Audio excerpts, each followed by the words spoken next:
জন্য বলেছে, এফআইআর করার জন্য বলেছে, ম্যাজিস্ট্রেট ছাড়া যে পোস্টমর্টেম করা যাবে না, এই সমস্ত দাবি তুলে ধরেছে।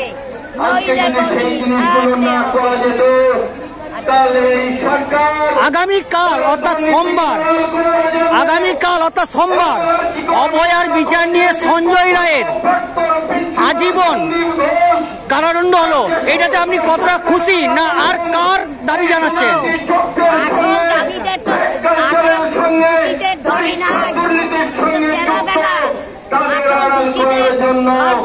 সেই সমস্ত মানুষকে আড়াল করার জন্য সরকার একটার পর একটা কালো কালো পদক্ষেপ নিয়ে গেছে।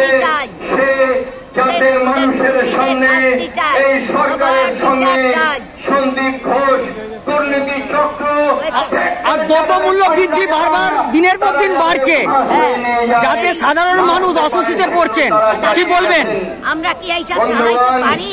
বাংলার মানুষ বিশেষ করে বাংলার নারী সমাজ বিদ্যুতের দাম, সব জিনিসপত্রের দাম এত বাড়িয়েছে, অভূতপূর্ব আন্দোলনে এটা কমাতে হবে। আপনার নামটা? ইতিহাসে তার বেশি সাক্ষী নেই। এবং আমার নাম উষারানী হালদার। কোথা থেকে এসেছেন? আমি বাগুইহাটি প্রমোদগড় থেকে এসেছি। তিনি জুনিয়র ডাক্তারদের দাবি থ্যাংক ইউ।